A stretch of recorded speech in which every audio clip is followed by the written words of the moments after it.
ನಮಸ್ಕಾರ ವೀಕ್ಷಕರೇ, ಎನ್ಕೆ ನ್ಯೂಸ್ಗೆ ತಮಗೆಲ್ಲ ಸ್ವಾಗತ. ನಾನು ನಾಗವೇಣಿ.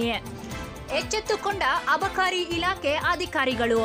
ನಿನ್ನೆಯಷ್ಟೇ ಅಬಕಾರಿ ಇಲಾಖೆಗೆ ಕೆಆರ್ಎಸ್ ಪಕ್ಷ ಹಾಗೂ ಎನ್ಕೆ ನ್ಯೂಸ್ ಭೇಟಿ. ಇವತ್ತು ಬೈಲಹೊಂಗಲ ಬಾರ್ಗಳ ಮೇಲೆ ಅಬಕಾರಿ ಇಲಾಖೆ ಅಧಿಕಾರಿಗಳ ದಾಳಿ.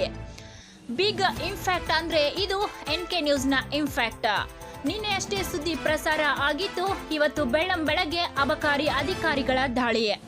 ಈ ಹಿಂದೆ ಸಾಕಷ್ಟು ಮಾಧ್ಯಮಗಳು ಸುದ್ದಿ ಪ್ರಸಾರ ಮಾಡಿದ್ದರೂ ಕೂಡ ಕ್ಯಾರೆ ಎನ್ನದ ಅಧಿಕಾರಿಗಳು ನಮ್ಮ ವಾಹಿನಿಯಲ್ಲಿ ಸುದ್ದಿ ಪ್ರಸಾರವಾಗುತ್ತಿದ್ದಂತೆ ಎಚ್ಚೆತ್ತುಕೊಂಡಿದ್ದಾರೆ. ನಿನ್ನೆಯ ದಿನ ಕೆಆರ್ಎಸ್ ಹಾಗೂ ಎನ್ಕೆ ನ್ಯೂಸ್ನ ಸಹಯೋಗದಲ್ಲಿ ಅಬಕಾರಿ ಇಲಾಖೆಗೆ ಭೇಟಿ ನೀಡಿ ಎಲ್ಲ ಸಮಸ್ಯೆಗಳನ್ನ ಅಧಿಕಾರಿಗಳಿಗೆ ವಿವರಿಸುವ ಪ್ರಯತ್ನವನ್ನ ಮಾಡಲಾಗಿತ್ತು. ಈ ಒಂದು ಪ್ರಯತ್ನಕ್ಕೆ ದೊರೆತ ಫಲಶ್ರುತಿ ಇದು. ಇನ್ನು ಮುಂದೆ ಬಾರ್ಗಳನ್ನ ಬೇಕಾಬಿಟ್ಟಿ ಸಮಯದಲ್ಲಿ ತೆರೆಯುವಂತಿಲ್ಲ. ಸರಿಯಾದ ಸಮಯಕ್ಕೆ ಬಾರ್ ಓಪನ್ ಆಗಬೇಕು, ಹಾಗೆ ಬಂದ್ ಆಗಬೇಕು. ಒಂದು ವೇಳೆ ನಿಯಮ ಮೀರಿದ್ದಲ್ಲಿ ಕಟ್ಟುನಿಟ್ಟಿನ ಕ್ರಮ ಕೈಗೊಳ್ಳುವುದಾಗಿ ಅಬಕಾರಿ ಅಧಿಕಾರಿಗಳು ತಿಳಿಸಿದ್ದಾರೆ. ಎನ್ಕೆ ನ್ಯೂಸ್ನ ಈ ಇಂಪ್ಯಾಕ್ಟ್ಗೆ ಸಾರ್ವಜನಿಕರು ಮೆಚ್ಚುಗೆ ವ್ಯಕ್ತಪಡಿಸಿದ್ದಾರೆ. ವರದಿ ಎನ್ಕೆ ನ್ಯೂಸ್, ಬೈಲಹೊಂಗಲ.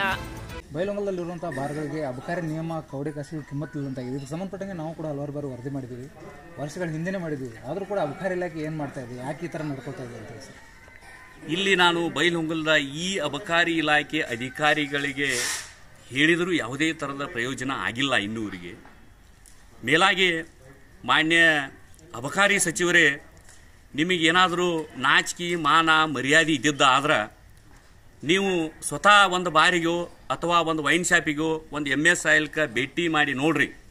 ಸಾರ್ವಜನಿಕರಿಗೆ ಅವರು ಎಂಥ ಟಾರ್ಚರನ್ನು ಕೊಡ್ತಾರ, ಎಷ್ಟು ಗಂಟೆಗೆ ತೆಗಿತಾರೆ. ಸರ್ಕಾರದ ಆದೇಶಿ ಟೈಮಿಂಗ್ ಎಷ್ಟು ಗಂಟೆ ಐತಿ, ಅದನ್ನು ಮೀರಿ ಎಷ್ಟು ಗಂಟೆಯಿಂದ ಎಷ್ಟು ಗಂಟೆವರೆಗೂ ತೆಗಿತಾರೆ ಅನ್ನೋದನ್ನು ಸಾರ್ವಜನಿಕರಿಗೆ ಒಂದು ದೊಡ್ಡ ಪ್ರಶ್ನೆಯಾಗಿ ಕಾಡ್ತಾ ಇದೆ.